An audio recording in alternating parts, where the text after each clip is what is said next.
El mensaje de hoy se titula Soldado libre o encarcelado. En las últimas semanas el Señor nos ha venido hablando de una manera hermosa y contundente a través de Don Ale acerca de varias cosas.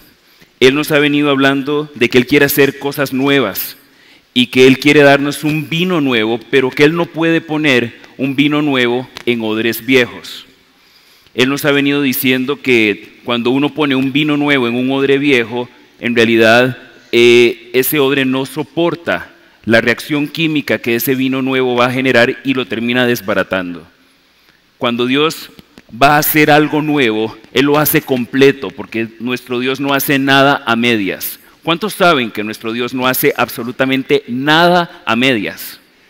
Todo lo hace excelente y hermoso y perfecto como es Él. También nos dijo la semana pasada de una forma así como contundente, no sé cuántos de ustedes escucharon el mensaje de la semana pasada.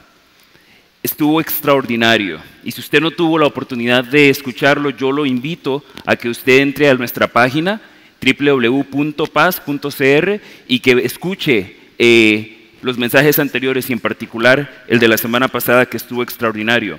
Se titulaba Quemando las barcas, y muchas veces, como decía Don Ale, nuestro Dios quiere que nosotros tomamos una decisión tan radical, tan extrema, que digamos, ok, dejo atrás todo, me deshago de mis viejos hábitos, de mis malas costumbres, de mis miedos, de todas esas cosas que me han impedido volar y fluir en lo nuevo que Dios quiere hacer, y me dispongo a anclarme en el Señor. Pues precisamente hoy yo quiero, creyendo, porque creo que cuando Dios nos manda a hacer algo, Él nunca nos manda con las manos vacías. Nuestro Dios, cuando tiene una misión para nosotros, nos da, junto con el llamado, las herramientas y los recursos. Él nos decía también en estas semanas que no es posible entrar en el reino teniendo las manos en el arado y mirando hacia atrás. Entonces vamos a hablar un poco más acerca de qué características se requiere tener para poder ser actores y actoras partícipes de lo nuevo que Dios quiere hacer. Esta semana vamos a aprender sobre el carácter y la actitud que tiene una persona que se dice cristiano o cristiana. Una persona que quiere ser parte de eso nuevo que el Señor está haciendo en el reino. Y nuestra enseñanza la vamos a encontrar en el pasaje que se encuentra en 2 de Timoteo, capítulo 2, versículos del 1 al 13. 2 de Timoteo, capítulo 2, versículos del 1 al 13. Y leo para ustedes los dos primeros versículos. Dice: Hijo mío, Dios te ama mucho porque has creído en Jesucristo. Y leo en la versión del lenguaje actual, por si a alguno le suena extraña esta versión, pero precisamente es una versión bastante contemporánea y que nos permite hablar como nuestro lenguaje actual, tal como se llama la versión. De nuevo, hijo mío, Dios te ama mucho porque has creído en Jesucristo. Pídele fuerzas para soportar cualquier cosa. Tú has oído lo que les he enseñado a muchas personas. Ahora quiero que enseñes eso mismo a cristianos en los que puedas confiar y que sean capaces de enseñar a otros. Acá Pablo le está hablando a Timoteo, que es su hijo espiritual, es su hijo del alma, es el hijo de esta aventura y esta buena noticia que llamamos el Evangelio. Pero esta carta que él escribe es una carta que él escribe aparentemente en su segundo y último encarcelamiento, quizás poco antes de morir. Y es importante que tengamos eso en mente, porque cuando nuestro final está cerca y cuando estamos quizás escribiendo la última carta de nuestra vida, ese mensaje adquiere completamente otro sentido. Imagínense ustedes, si ustedes les dijesen con certeza cuándo va a ser el último día que ustedes van a vivir, ¿cómo serían los últimos mensajes de texto que ustedes enviarían? ¿Cómo serían las últimas cartas, las últimas conversaciones, las últimas llamadas? ¿Serían como siempre lo fueron o habría algo diferente en esas cartas o en esa comunicación que ustedes tendrían? Imagínense que Timoteo era alguien en quien él había invertido muchísimo tiempo y esfuerzo en formar. Era un hijo del corazón, un hijo por elección. Y entonces él estaba escribiendo de la cárcel a este hijo. Y por eso es que este mensaje se volvió de repente urgente y era un mensaje clave y un mensaje completamente trascendental. Hay dos cosas claves para poder recibir este mensaje de vida. Y esos dos elementos claves, uno es el oír y el otro es el testimonio. Porque, de hecho, nosotros sabemos hoy en día que cuando vendemos cualquier producto, cualquier buena estrategia de mercadeo o de venta siempre va acompañada de un testimonial. Siempre hay alguien que dice, yo lo usé y esto me sirvió a mí muchísimo. Y yo lo invito a usted a que usted lo compruebe en su propia vida. Nosotros no podemos vender algo que nosotros mismos no hayamos probado antes. Por lo menos no lo venderíamos con la misma efectividad. Y por eso es que este mensaje de vida que le pasa Timoteo, que le pasa Pablo a Timoteo, él le dice, es importante de alguna manera que esto que has oído y has aprendido de mí también se lo pases a otros que sean capaces de reproducirlo. ¿Sabían ustedes que todos nosotros somos producto de esta petición que Pablo le hace a Timoteo? Nosotros somos una respuesta a la oración y al deseo en el corazón de Pablo, donde le dice, enséñale esto a otros que sean capaces de enseñar. Porque si no hubiesen personas que se hubiesen dispuesto a enseñar esto y pasarlo de generación en generación, quizás hoy no estaríamos aquí. Así que tenemos algo para agradecer a Dios de que le hayan hecho caso, que Timoteo y otros le hayan hecho caso a Pablo en enseñar a otros este mensaje de vida. ¿No será eso algo para darle un aplauso y darle gracias a Dios?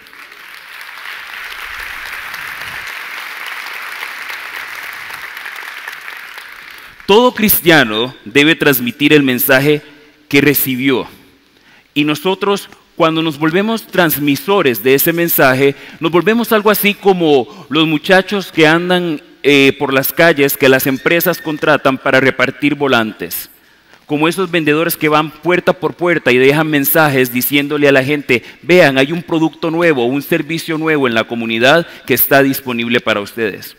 O también como estos muchachos que muchas veces contratan los restaurantes para que se pongan un rótulo y que ellos caminen por la avenida o por el bulevar y de esa manera se vuelvan ellos como un mensaje andante. Esa es un poco la imagen de cómo Pablo nos reta también a nosotros hoy en día a ser mensajeros y portadores de este mensaje de vida. Nosotros tenemos la posibilidad de pasarle a otras personas este mensaje transformador y esperanzador que ha impactado nuestra vida y podemos ser reproductores de ese mismo mensaje.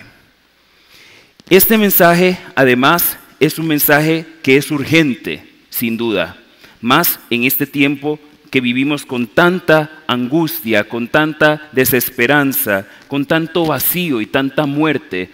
Tan solo hay que encender la radio o el televisor para escuchar las noticias que a día reflejan que sin duda el enemigo no se ha quedado quieto y que el pecado está desbaratando este mundo minuto a minuto. Pero que nosotros tenemos algo que tiene el poder suficiente y contundente para detener esa destrucción. ¿Cuántos lo creen? Es interesante que aquí se habla de precisamente que las personas que van a llevar este mensaje deben ser personas fieles, deben ser personas capaces de reproducirlo.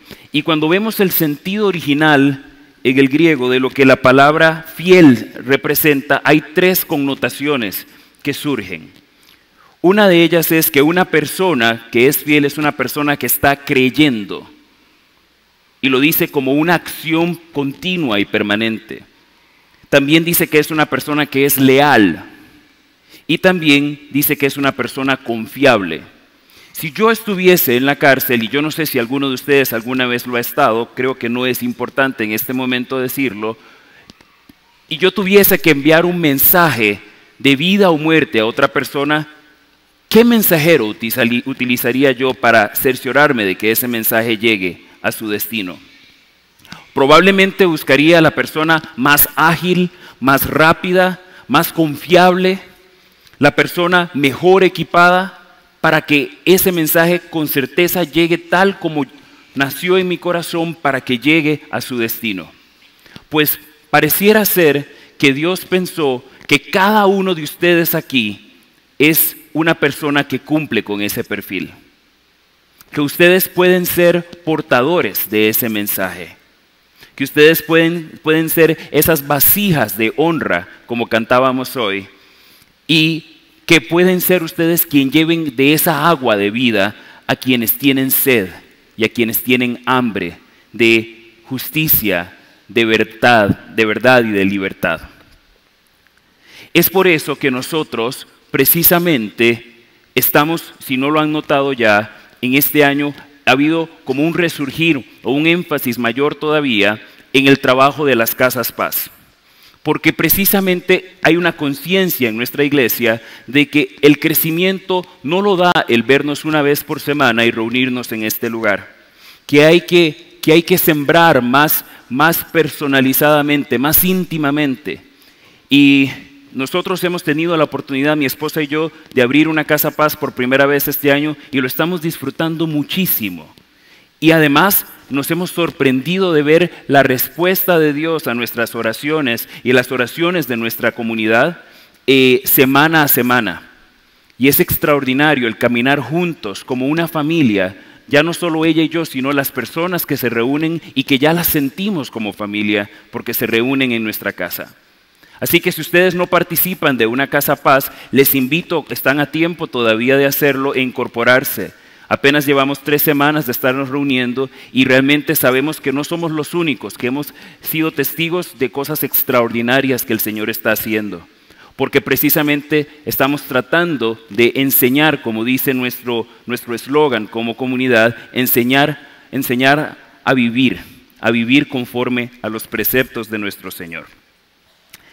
Continuamos entonces con algunas imágenes que utiliza Pablo acá para tratar de ilustrar un poco cómo es esta misión a la cual nos está llamando de ser transmisores de este mensaje. Leo para ustedes los versículos 3 y 4. Tú, como buen soldado de Jesucristo, debes estar dispuesto a sufrir por Él. Los soldados que tratan de agradar a sus jefes no se interesan por ninguna otra cosa que no sea el ejército. Acá hay una primera comparación y es con la de un soldado. Tal vez a nosotros nos resulta un poco distante porque somos un país que no tiene ejército o que no ha tenido ejército por varias décadas ya. Pero si nosotros nos detenemos a investigar un poco más y revisar las características de un soldado, habrán ahí algunas piezas importantes que podemos extraer que nos pueden servir como un norte más claro de qué es exactamente esta tarea a la cual nos está llamando el Señor. Una de las primeras características de un buen soldado es que un soldado el servicio de un soldado es uno de concentración. Cuando alguien se enlista en el ejército, ya no puede llevar una vida común y corriente. Desde el momento en que esa persona se matricula en ser parte de un esfuerzo de esta índole, tiene que dedicarse a tiempo completo a esto. No es algo que puede hacerlo a medias, sino que es algo que tiene que requerir su total y absoluta concentración y enfoque.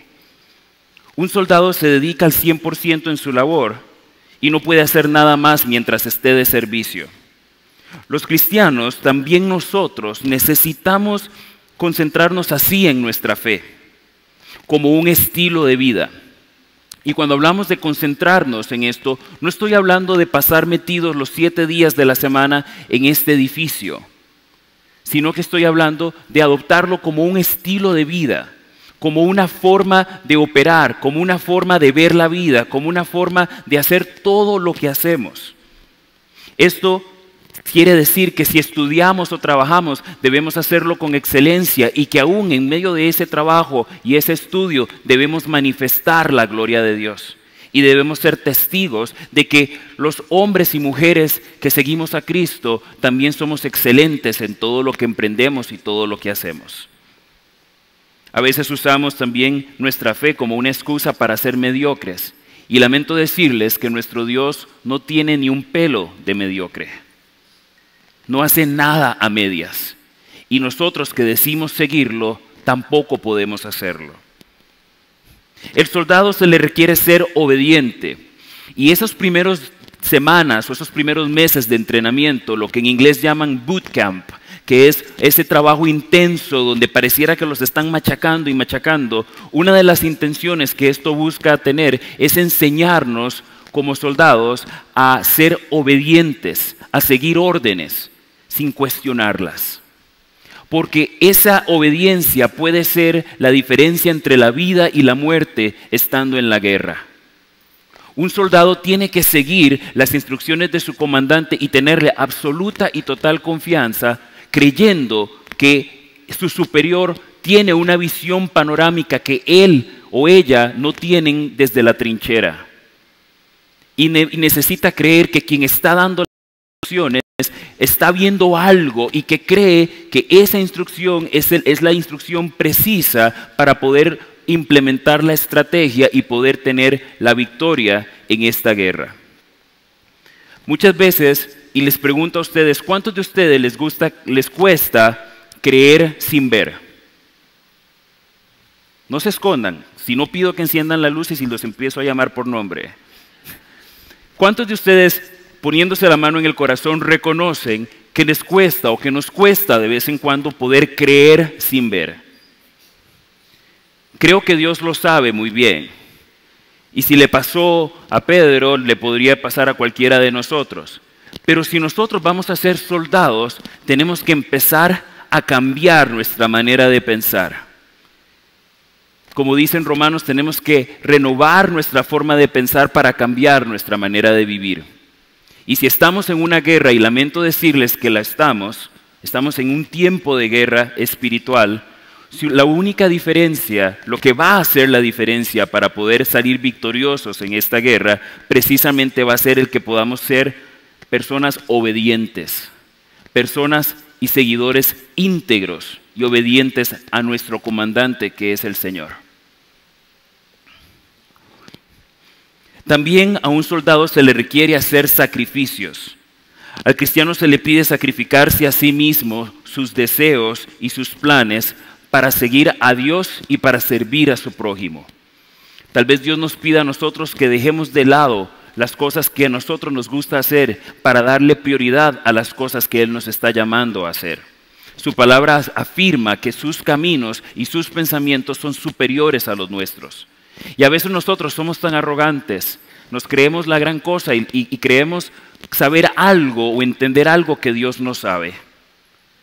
Qué arrogante de nuestra parte. Pero a veces nuestras acciones reflejan que definitivamente creemos saber algo que Él no sabe. Como si Él no lo supiese todo. Y si Él no fuese soberano. También al soldado se le requiere ser leal. Se le requiere lealtad. Y por eso cuando una persona se enlista en el ejército, una de las cosas que hacen es que una vez que él ha recibido el entrenamiento, no solamente se le da un uniforme, sino que también hay un proceso de juramentación. Pero por si no fuera suficiente, entonces Pablo añade una segunda imagen y la vemos en el versículo 5. Dice, de igual manera, el atleta que participa en una carrera no puede ganar el premio si no obedece las reglas de la competencia. Un atleta que no respeta las reglas del juego no puede ganar medallas o coronas. Es como el corredor que sale en una carrera, en un estadio, que sale antes de escuchar el disparo. O un atleta, un competidor en cualquier disciplina deportiva que lo someten a una prueba de doping y resulta ser que él o ella ha estado consumiendo algún tipo de producto ilegal que le da una cierta ventaja sobre los demás competidores.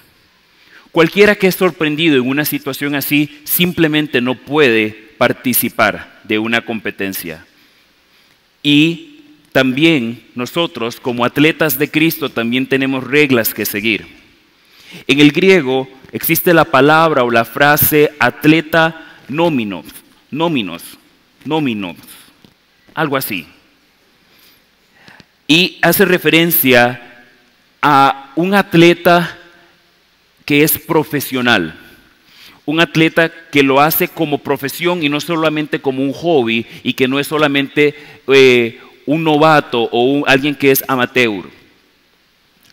Un atleta que lo hace de manera profesional es uno que debe además mantener una estricta disciplina y negarse a sí mismo. Debe mantener horarios de entrenamiento y no permitir que nada interfiera con esto. Es una persona que se propone renunciar a sus placeres y excesos y que él mismo o ella misma se someten a una disciplina estricta. Por ejemplo, un atleta claramente debe mantener una dieta muy balanceada y una dieta muy estricta para cumplir con el objetivo. Y nosotros también como cristianos necesitamos mantener una dieta muy estricta del mejor alimento que es la palabra de Dios. Porque eso es lo que nos nutre y nos equipa para poder hacer lo que Dios nos ha encomendado hacer. Un atleta sabe que no debe permitir que nada interfiera con su estándar de condición física. Puede llegar momentos cuando resulte tentador relajar nuestros estándares y parámetros. Pero el cristiano como tal debe entrenarse para nunca relajar su esfuerzo por mantener una vida y un alma que sea pura y fuerte y firmemente arraigada en el Señor. El atleta también respeta las reglas. Así como hay reglas y disciplina para el entrenamiento, también los hay para el juego o para la competencia. Y entonces nosotros como cristianos en el juego de la vida también tenemos reglas que cumplir y reglas que acatar. Nosotros somos muchas veces como cristianos llamados a defender nuestra fe, a convencer, a persuadir, a debatir y a argumentar. Pero en medio de todo esto tenemos que hacerlo según las mismas reglas que Jesús nos modeló. Cuando Jesús se enfrentaba a otras personas que pedían testimonio de su fe y de quién Él era, nunca, aunque a veces se ofuscaba y se apasionaba, nunca fue descortés con nadie. Nunca fue irrespetuoso con nadie. Siempre habló con la verdad, aunque esa verdad a veces resultase un poco incómoda. Y nosotros igual tenemos que, como representantes suyos, no podemos perder la dulzura del carácter. Porque entonces perdemos de vista lo que es realmente importante. La máxima de nuestra fe es el amor. Y si una persona después de conocernos no queda permeada o no queda impactada por ese amor de Cristo que se nos desborda por los poros, entonces no estamos cumpliendo nuestra labor. Por eso es que es importante que sigamos también las reglas de Cristo para poderle reflejar y parecernos cada día más a Él. Pero por si aún no fuese suficiente, el autor Pablo nos envía una tercera imagen que podemos utilizar. Y esa tercera imagen es la del labrador de Cristo. Y está en los versículos 6 y 7, que dicen: y el que cultiva la tierra tiene que trabajarla antes de poder disfrutar de la cosecha. Piensa en estas cosas y el Señor Jesucristo te ayudará a entenderlo todo. ¿Cuántos quieren entenderlo todo por el favor de Cristo? Solo unos pocos. Porque si Dios nos dice que si nosotros trabajamos como un sembrador, como un labrador, y que Él promete darnos todo lo que necesitemos y ayudarnos a entender, ¿cuántos de nosotros no quisiéramos tener esa claridad meridiana para poder andar por la vida con herramientas y poder andar en la luz de Cristo, que promete ir con nosotros en ese caminar? Hay algunas características también de un buen labrador o agricultor. El agricultor o sembrador debe estar contento primero de trabajar y luego de esperar. ¿A cuántos aquí les gusta esperar? Solo oigo un rum rum, nadie dice como que sí, ¿verdad? Pero la verdad sea dicha, a la gran mayoría de nosotros no nos gusta mucho esperar. Pero si hay una disciplina en la que es claro que es importante esperar, es en la de sembrar. Porque cuando un agricultor siembra una semilla, le toca tener confianza en que entre el sol, la lluvia, la sombra, las condiciones, el clima, todo va a favorecer que aquel fruto salga. Y si nosotros sembrásemos una semilla y todos los días la desenterrásemos para ver cómo está, nunca va a germinar. Así que el sembrar y esperar la cosecha también es un acto de fe. Muchos de nosotros quizás hemos esperado por mucho tiempo ver frutos en un lugar donde pareciera que todo es tan árido y como que nada pega, como que nada crece. Pero aquí se nos llama a tener esa confianza y esa fe como el agricultor, que le toca muchas veces esperar. Es como un maestro que cuando enseña a sus alumnos quizás tiene que explicar la lección una segunda o una tercera vez porque los alumnos no captan de primera entrada toda la información. O es como cuando un papá o una mamá corrige a sus hijos y no ve un cambio inmediato en la actitud o en la disposición de ese hijo o esa hija. Ambas tareas, esas tres tareas, la de sembrar, la de enseñar y también la de formar a nuestros hijos, son tareas de fe. Y muchas veces no es hasta que llega la adversidad, hasta que llegan las lluvias, llegan las tormentas, que entonces ese hijo, por ejemplo, se ve puesto a prueba, y quizás es ahí cuando el Espíritu de Dios trae a la memoria lo que papá o lo que mamá decían. Y es ahí donde entonces se pone a prueba lo que hemos venido sembrando y cultivando por mucho tiempo. Eso es lo que nos envía o nos reta a nosotros a hacer al sembrar y tener esa confianza de que por fe veremos el fruto de nuestro trabajo. ¿Cuántos aquí declaran que verán frutos donde hasta hoy no los han habido? Amén. El agricultor debe estar preparado para trabajar a cualquier hora. En tiempos de cosecha, los agricultores deben aprovechar la luz del día. Así que no hay un horario necesario, hay que tener disponibilidad. Y como cristianos nos pasa igual. Nosotros no podemos ser sembradores de medio tiempo, no podemos ser cristianos en nuestro tiempo libre. Eso sería una contradicción en sí mismo. Sino que esto tiene que volverse un estilo de vida y tenemos que estar disponibles las 24 horas, los 7 días de la semana. Ahora, no me malinterpreten, no quiere decir que vamos a pasar metidos acá toda la semana, ni que vamos a descuidar ni nuestro trabajo, nuestro estudio o nuestra familia, sino que como parte de nuestro estilo de vida vamos a nosotros, porque no son cosas mutuamente excluyentes, sino que son absolutamente compatibles. Y de hecho, no hay una mejor forma de ser papá, de ser mamá, de ser trabajador, de ser estudiante, de ser profesional, si no es de la mano de Dios. Así que no son cosas que compiten una con la otra, sino que son cosas que se complementan y más bien se fortalecen una a la otra. No se trata de ser trabajólicos tampoco, sino más bien de adoptarlo como un estilo de vida. En estas tres ilustraciones hay algo en común. Al soldado lo sostiene la idea de alcanzar la victoria final. Al atleta lo sostiene la visión de la corona y la medalla olímpica. Al labrador o agricultor lo sostiene la esperanza de la cosecha. La lucha del cristiano también tiene una meta, y esa meta y ese estándar son Cristo.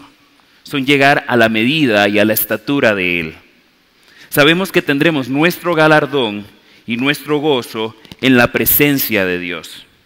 Y entre más dura sea la batalla, más dulce va a ser y más amplio va a ser el gozo que recibiremos al final. Pero aquí hay un recordatorio llegando hacia el final.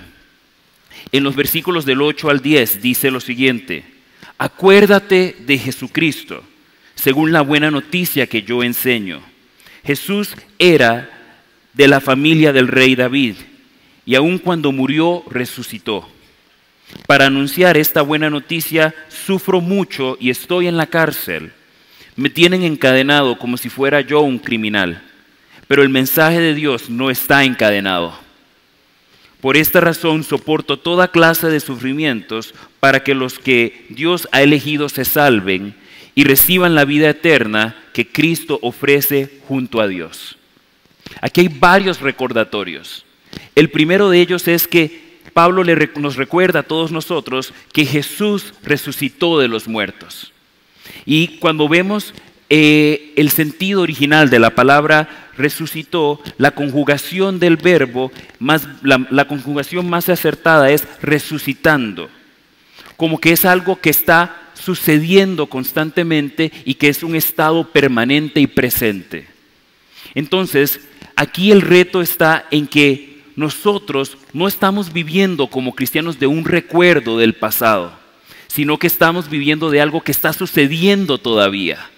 Así que Él nos dice a nosotros, cuando nos sintamos abrumados o como que no podemos, debemos correr hacia el Señor que está resucitando todavía.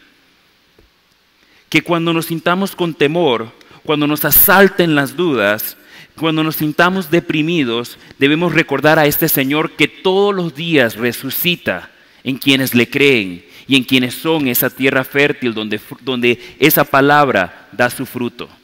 Es emocionante pensar que nuestro Dios, que el poder de su resurrección sigue actuando todavía en medio de nosotros y que no solamente es una noticia del pasado. Le recuerda a Jesús, nos recuerda que Jesús es del linaje de David. Y lo que eso quiere decir es que Jesús se hizo hombre, que Jesús vivió en esta carne y que Él sabe lo que es tratar de, en medio de esta debilidad humana, correr y hacer la voluntad de Dios todos los días. A mí me emociona mucho pensar que Jesús no es alguien que nos ve desde arriba hacia abajo, que Él no nos ve por encima del hombro, sino que Él nos ve al lado. Porque eso es lo que el que Él sea del linaje de David y que se haya hecho humano significa. Que Él está a la par de nosotros. Que no nos ve de arriba abajo como, ay mi chiquito, ¿cómo está jeteando ahí? Sino que Él sabe lo que nos cuesta. Y está a la par de nosotros y camina y corre con nosotros. Como quien corre con el atleta y lo entrena. Y está ahí paso a paso. Él está en primera fila y nos acompaña en este caminar. También le recuerda o nos hace un recordatorio del Evangelio, que son las buenas noticias de Dios. Dice que aun cuando el Evangelio nos demande mucho, cuando nos requiera ir más allá de nuestra habilidad humana, hacia un futuro que pueda parecer algo oscuro y lleno de amenazas o pruebas, que nosotros recordemos las buenas noticias y reconozcamos y recordemos la palabra y las promesas que Dios nos ha dado junto con esas noticias. No importa qué tan dura sea la tarea que tengamos por delante, el Evangelio es el mensaje de liberación del pecado y la victoria sobre toda circunstancia para nosotros y toda la humanidad. ¿Cuántos saben que Dios está por encima de cualquier circunstancia? Ese es el Dios en el que creemos. Así que Pablo nos reta a nosotros a recordar a este Jesús, la presencia del Señor resucitando, la empatía de un Dios que caminó en nuestros zapatos haciéndose hombre y la gloria del Evangelio que es para Timoteo y para cada uno de nosotros y nosotras hoy en este mundo que está aún esperando oír este mensaje de esperanza y salvación. Este es un mensaje que está escrito e inspirado por Dios, pero que fue escrito o enviado por un hombre que estaba encadenado, un hombre que estaba en prisión. Y dicen los estudios que Pablo no solo estaba encadenado a un soldado romano, porque era considerado un criminal peligroso. En aquella época, el régimen romano, que era el régimen más grande que había en el mundo, lo consideraba a él y a cualquier asociación que ellos no avalaran, se les consideraba ilegal. Así que él era un preso, no solo religioso, también era un preso político. Y a él se le consideraba una ficha peligrosísima. ¿Cuántos de ustedes se habían detenido a pensar que ustedes pueden ser personas muy peligrosas en este reino y en este enfrentamiento entre el bien y el mal? Que un cristiano de verdad puede ser una de las armas secretas más poderosas que tiene el Señor para realizar y construir su reino aquí y hoy a través de cada uno de nosotros. A veces vemos series de televisión como CSI y otras y las vemos como con cierta admiración y decimos, qué gato, ese mae que está ahí, que sabe hacer de todo. Pero ¿cuántos de ustedes han pensado que ustedes pueden ser tan gatos y tan gatas en el Señor, haciendo un trabajo extraordinario y poniéndose cada uno de ustedes la camiseta de un soldado, de un atleta, de un agricultor comprometido enteramente con su Señor? ¿Cuántos aceptan esa misión de ser instrumentos y agentes de cambio en las manos de Dios? Que así sea. Pablo estaba claro de que aún que estuviese encadenado, nada podía encadenar o atar la palabra de Dios. Se puede poner a una persona en el exilio o encarcelarla, pero no se puede exiliar o encarcelar la verdad. El mensaje siempre es mayor que el mensajero y no se puede matar lo inmortal. Pablo estaba convencido de que lo que enfrentaba iba a ayudar a muchas otras personas y que su sufrimiento tenía un propósito. Cuando alguno de nosotros sufra por la fe, también debemos recordar que este sufrimiento prepara y facilita el terreno para que otros también crean. Cierren sus ojos.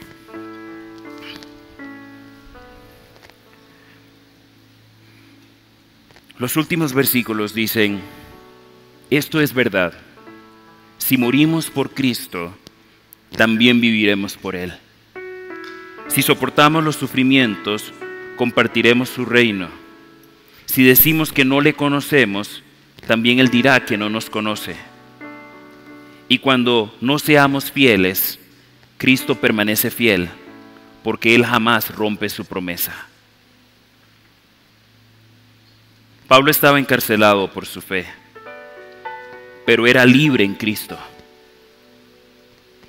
Aquí todos están acá sentados porque son hombres y mujeres libres, legalmente hablando.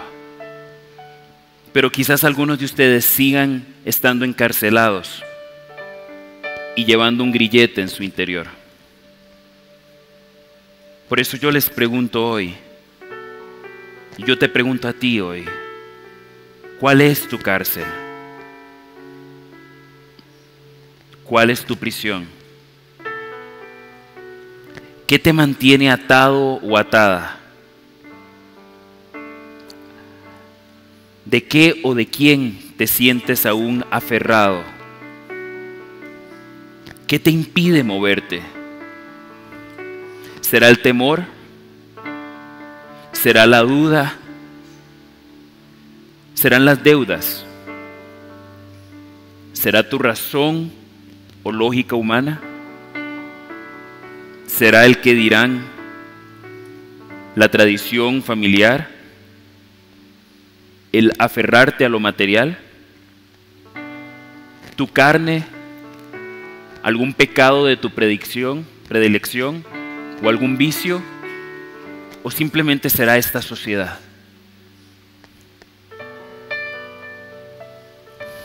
Yo le pido al Espíritu Santo que traiga al frente de tu mente en este instante si hay algo que ha estorbado el que puedas vivir en libertad y el que puedas abrazar el llamado, la misión y la aventura de correr de la mano de Jesús.